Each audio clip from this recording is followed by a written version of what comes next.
Hey guys, Sylvia here. Sorry for being away for so long. The last video I posted was the day before I went back to school after Christmas break, and I've been having a hard time figuring out a way to find time to record this. So, since I've missed 3 episodes, I'm just gonna do a little lightning round about the 3 episodes that we got in the time between my last video and when I'm recording this. So, and last time I know I wasn't very organized, so I have everything written down, but I'm still not going to be editing the audio because I don't have time for that. I have lots of other stuff I need to do today, and I'm just going to get through this real quick because I have other pressing appointments. Sorry. And if you hear any creaking, that's the old rickety stool I'm sitting on. Sorry. Anyway, we did get 3 really good episodes. Well, 2 really good episodes and 1 kind of episode. So I'm gonna start out with episode 76, The Jade Princess. This one starts off where episode 75 left off. And with the cliffhanger of Lloyd finding Princess Harumi's window open. And he thinks the princess has been kidnapped. So he goes after this hooded figure who's been running off into the night. And then he finds out that it's the princess actually going off, and she's apparently nicked some food from the palace and is gonna give them to the people who've kind of less fortunate in the city, which I think is great. It's great character development for her, and it is a big relief for me because I thought she was going to be more like a one-dimensional, one-note character, and this is good. This is very good. It's the kind of character development I was hoping for. She's not a repeat of Cadence from My Little Pony, which is awesome. But Hutchins, who I didn't really talk about in the last review because he was just kind of there, but he shows up and is like, hey, you need to get back, you're not supposed to be out here. And he kind of goes overprotective father and is like, oh, you stay away from her, you green ninja. It was kind of cute, actually, especially Lloyd's face. And not really much happens, but the Sons of Garmadon, they know that the royal family has the Mask of Deception, so they send out one of their generals, one of the 3 generals that we know about, Ultraviolet, and I get a kick out of this character. She is awesome. She is very deranged, and I love it. It's awesome. She kind of reminds me of Bellatrix Lestrange from the Harry Potter movies and books, which I don't have a problem with. And I like how the Sons of Garmadon fight using their motorcycles. Anyway, Cole, we get a nice little flashback from him before this big fight, and it shows how Sensei Wu recruited him, and we do get confirmation about one thing we've been theorizing about for a long time, and is that Cole's mom is actually dead. And when Sensei Wu first found him, he was very angry about that. It's great character development, and it's good for revealing something that we've been talking about since the series started, which is great. But it's an element they don't carry through the entire season because they are doing other flashback scenes, which I'll get to in a minute.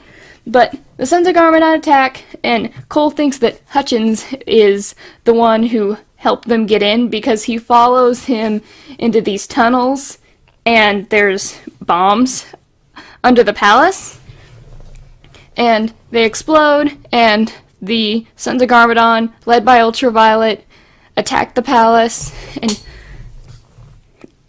they get away with the Mask of Deception. Well, not really. They get away with this fake, and Hutchins gives Lloyd and Harumi the real mask and tells them to go through and escape kind of like tunnel thing under the thrones. And they go off and they get in this really awesome chase scene with the Sons of Garmadon, and it's awesome. It's just really awesome. But Ultraviolet and the Sons of Garmadon do end up getting away with the real mask, and the episode ends with us finding out that Hutchins and the Emperor and Empress of Ninjago are dead, but I don't think they are. At least I don't think Hutchins is, because we never see their bodies. Or we just say, oh, they didn't make it, or yeah, I don't believe so. But that was the Jade Princess. And now on to episode 77, The Oni and the Dragon. Oh my gosh, I need to take a breather. One sec. Okay, sorry about that. I had to take a breather. Anyway, on to the next episode. And this one starts off with the ninja hiding in this sort of, it's kind of like a rocky swamp. I don't know how to describe it. We've never seen this place before, but they decide it's time to split up. They send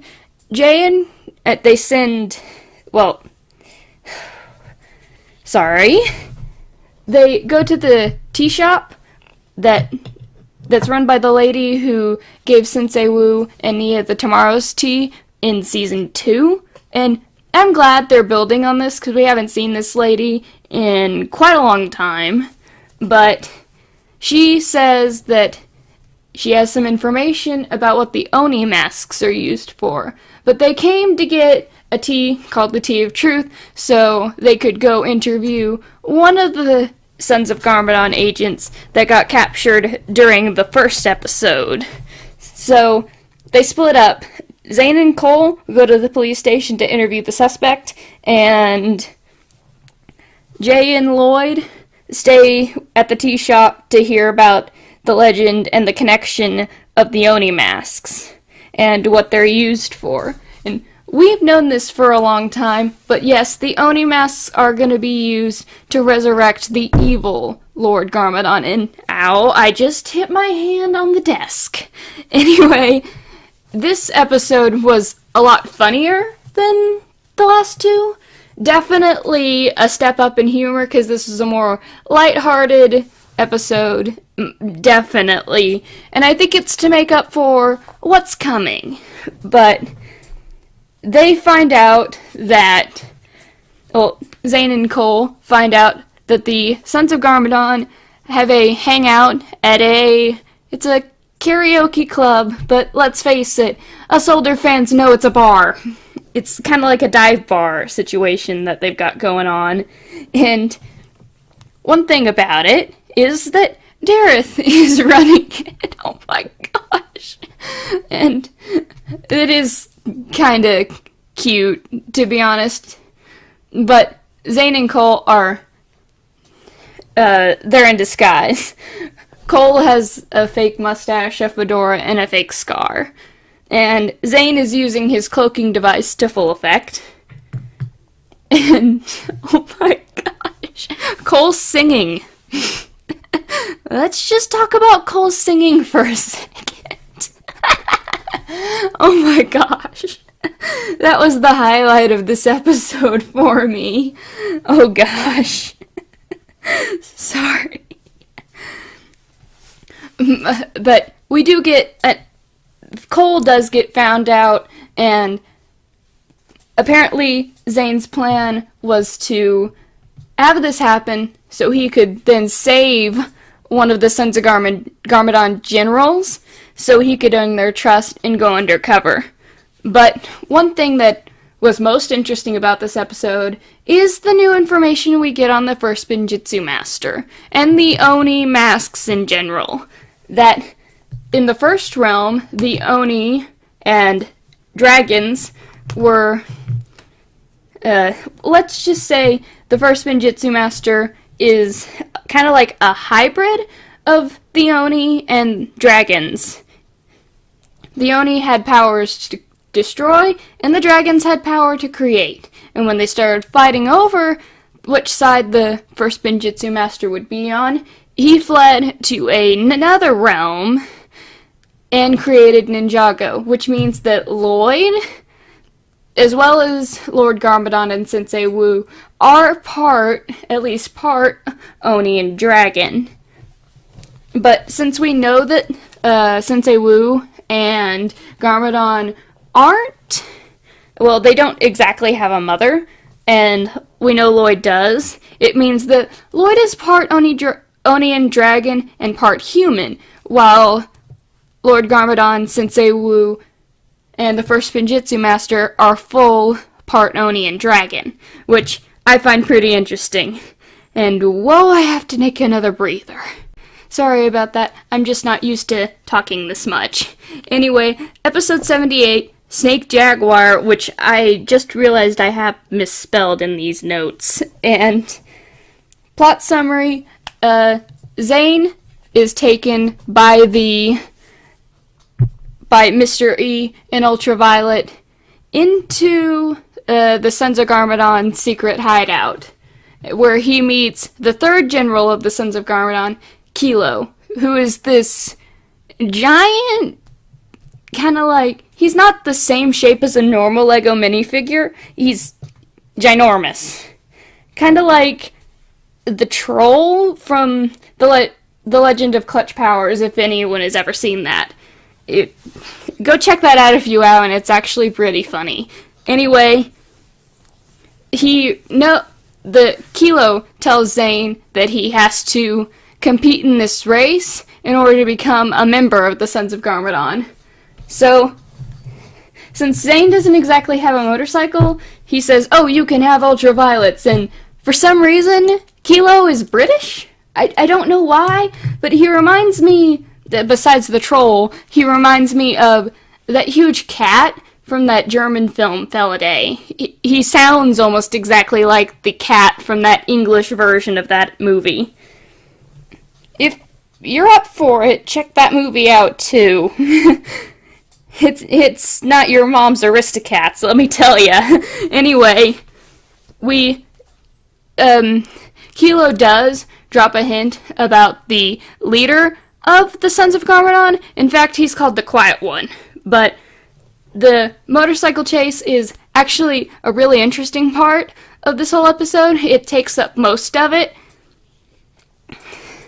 And I find it really interesting, but when the bike Zane is riding gets destroyed, Nia sends him a new one, and it's cool. It has this Falcon attachment that he can deploy, and it shoots missiles, and it's just really cool. And the music that plays when that thing gets launched, it's a kind of like rebooted, remixed version of the score from when Zane found his true potential. I just found that really interesting.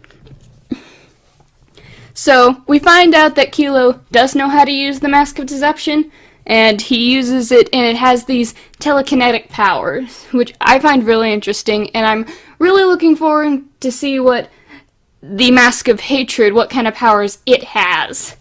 But we do get a big reveal at the end of this episode that Mr. E is probably a Ninjroid. I know a lot of people, since this episode came out, which wasn't that long ago, think that Mr. E is either Cryptor or Echo Zane, and I don't know. I really don't know. I really hope it's not Cryptor, because he's come back once before, and we all saw the end of his fight with Zane in the Day of the Departed special, and he's gone.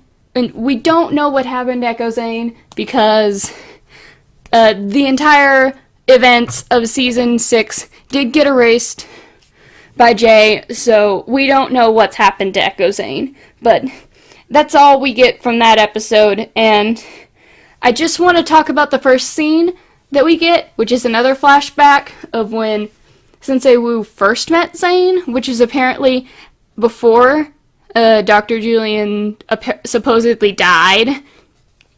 And we learn that the first Master of Ice, who from Season 7 we know was just called Ice for some reason, was around Zane in his father's house.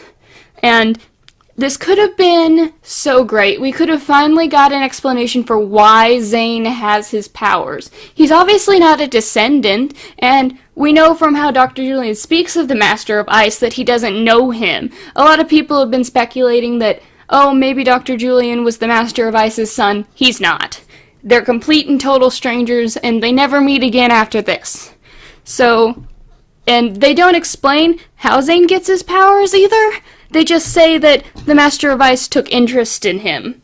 That's all, really. Which I find really odd. And what I don't get is this seems to be another series retcon that they put in, that Zane doesn't remember this encounter, at least. Why wasn't this encounter with Sensei Wu shown when he found his memory switch and regained his memories of his father? I don't know. It would have solved so many problems, but maybe it's just they hadn't thought that far ahead. Anyway, I'm gonna sign out real quick, but okay, see ya. And don't forget to like, comment, and subscribe, and hit that bell notification button so you know when I post a new video. Okay, see ya. Well, that's all I have to say about that, but this video is not over yet. I want to talk about my uploading schedule. I am in the process of a school session, so I will not be able to get out episode reviews or other videos on a weekly basis. I have homework and other extracurricular activities. Those things go first. And this whole YouTube thing is just for fun. I'm not trying to get famous or anything. It's just a fun little side project. So that's that, and that's why my upload schedule is so wonky. Anyway, and just like my videos, these outros will also be unscripted. So I apologize for stutters and pauses, mostly awkward pauses, because I don't have time to edit all this audio. Anyway, I want to talk about subscriptions and hitting the notification icon, because if you do that, you will be joining the Fox Pack. That's what I'm calling our subscribers and notifications, people who hit both of those. It really helps out, and it kind of makes me feel good about spending so much of my time doing this, and that would be awesome if you could all do this. Also, you might be noticing some of this art. Well, if you want to send me some of your own art of my character, you can send it to my DeviantArt or my Wattpad, links in the description below. Thank you for watching, and I am out.